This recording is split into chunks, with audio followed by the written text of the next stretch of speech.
On this auspicious occasion, it gives me great pleasure to address you.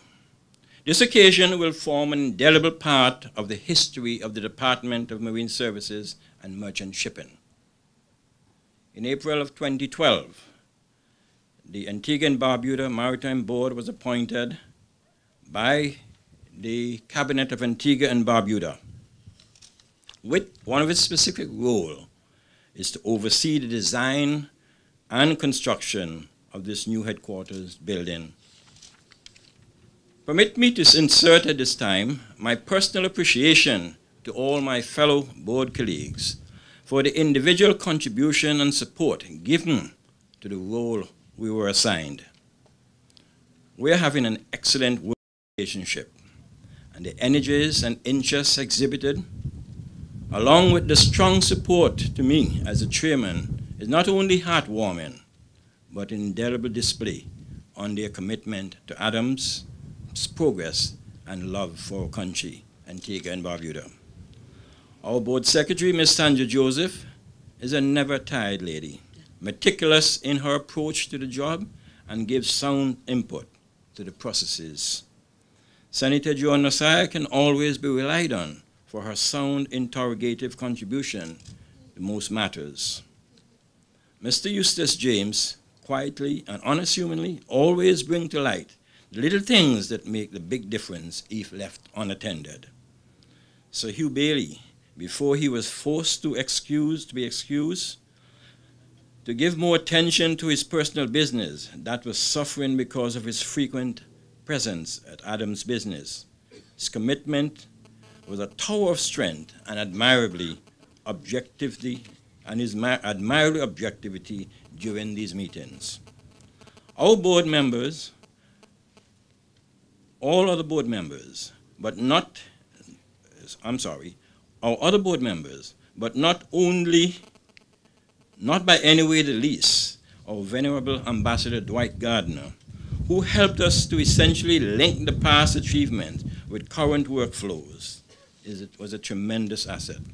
The board also enjoyed a contribution from the team's management, who supported the task, Mr. Spencer, our organization's financial controller, and Ms. Kim, our in-house legal staff, both of whom sat in our board meetings to provide worthwhile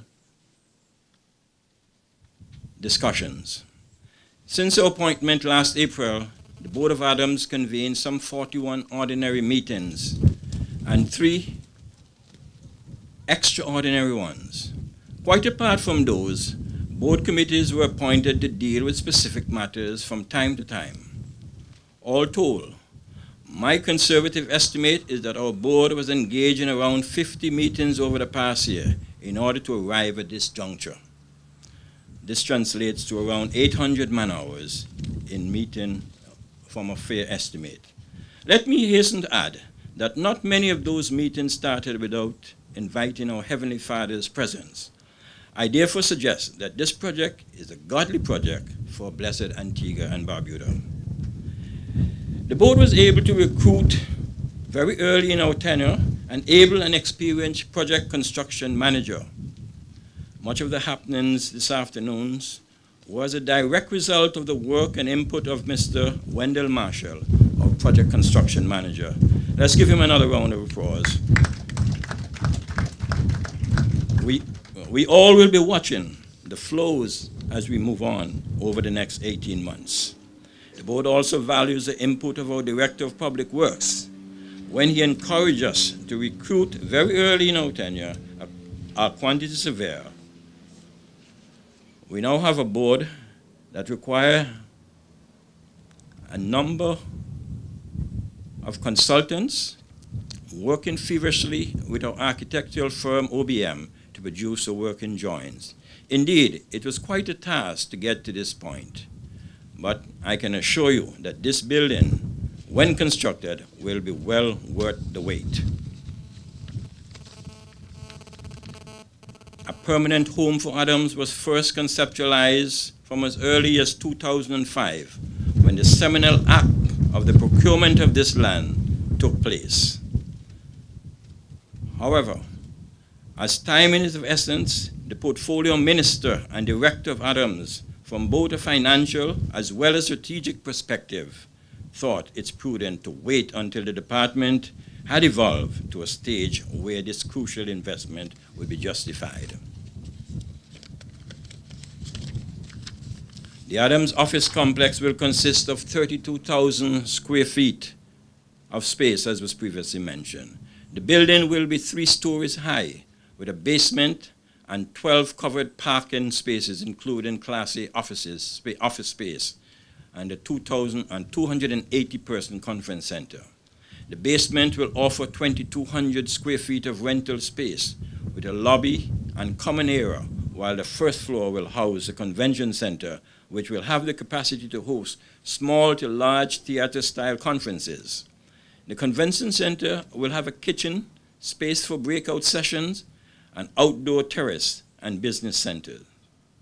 The second floor will house the ADOMS headquarters and will be composed of 20-person conference rooms, library, 4 executive offices with full bathrooms, a reception area, and a seating for 8. A copy room, a kitchen, a lunch room, and the restrooms. The newly constructed ADOMS building will set the standard for efficiency using state-of-the-art technologies such as solar power energy self-sufficiency.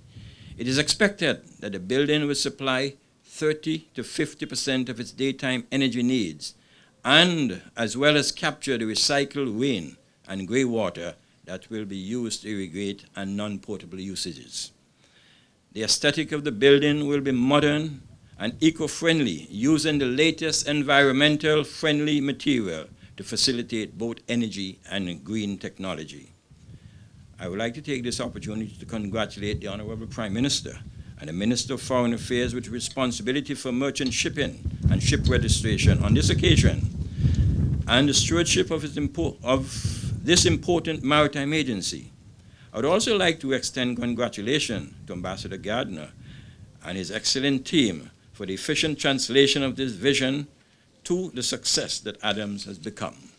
In closing, I would like to express my appreciation to all the board members again for their support and commitment in realizing our mandate, and also to you, ladies and gentlemen, for coming out this afternoon to celebrate this significant occasion with us, an occasion which marks yet another milestone in the history of the Department of Marine Services and Merchant Shipping. I thank you.